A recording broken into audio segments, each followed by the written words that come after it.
तर शेतकरी मित्रांनो, जय किसान या यूट्यूब चॅनलमध्ये आपलं स्वागत आहे। तर मित्रांनो, या ठिकाणी बघू शकता आपण MUS 162 ही व्हरायटी, सोयाबीनची व्हरायटी आपण या ठिकाणी पेरलेली आहे।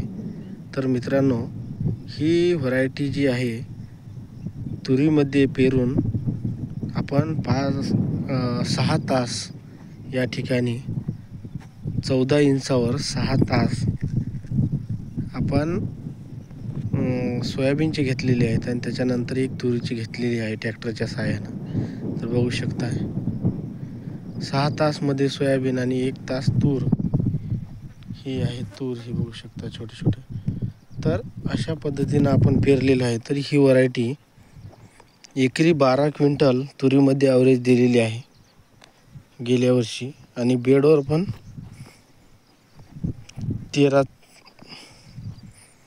14 क्विंटल ही व्हरायटी ॲव्हरेज दिलेली आहे।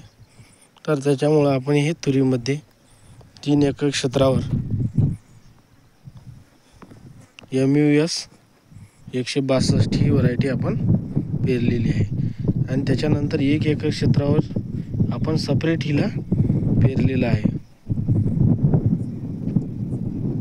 तर मित्रांनो, हे बघू शकता। तर या व्हरायटीचं एक वैशिष्ट्य म्हणजे 100% जर्मिनेशन या व्हरायटीचं आहे। आपण 100 याचे बिया जी आहेत ते दाणे आपण टाकून आपण ह्याचं जर्मिनेशन चेक केलेलं होतं।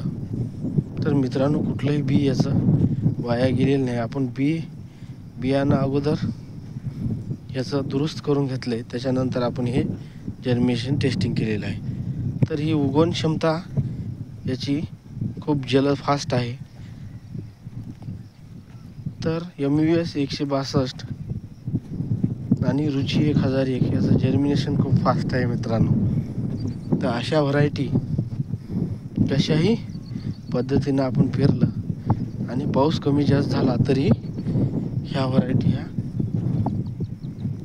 याची उगवण क्षमता जास्त असल्यामुळे ह्या असं फास्ट रीतीनं उगवते। तर मित्रांनो, अशा पद्धतीची व्हरायटी लागवड करून उत्पन्नही जास्त घेऊ शकतो आणि कोणत्या रोगालाही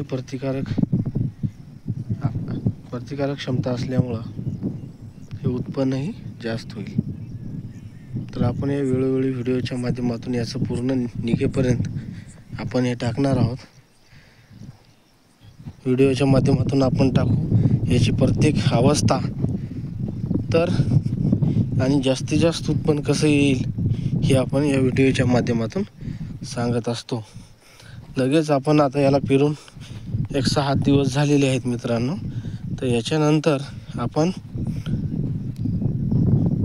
याला 15 दिवसानं पहिली फवारणी घेणार आहोत। तर अजून एक 10-12 दिवसांनी आपण याला पहिली फवारणी घेणार आहोत, कारण सध्या पाऊस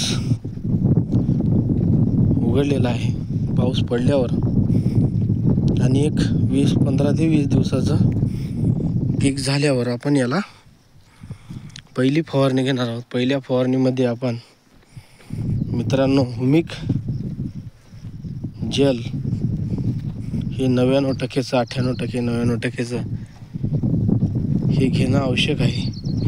त्याच्यामुळं काय होते मित्रांनो, तर त्याची अन्नद्रव्य मुळ्या वाढल्यामुळे, पांढऱ्या मुळ्यांची वाढ जास्त झाल्यामुळे अन्नद्रव्य घेण्याची क्षमता वाढते पिकाची, म्हणून हे खूप महत्त्वाचं आहे आणि ग्रोथ होते पिकाची। तर अशा पद्धतीनं आपण एकरी 2 पोते आपण सिंगल सुपर फॉस्फेट याला पेरण्याआधी आपण शिंपडलेलं आहे, आणि त्याच्यानंतर एक आपण 10-26 दिलेलं आहे सोबत पेरते वेळेस। असं एक खताचं नियोजन केलेलं आहे।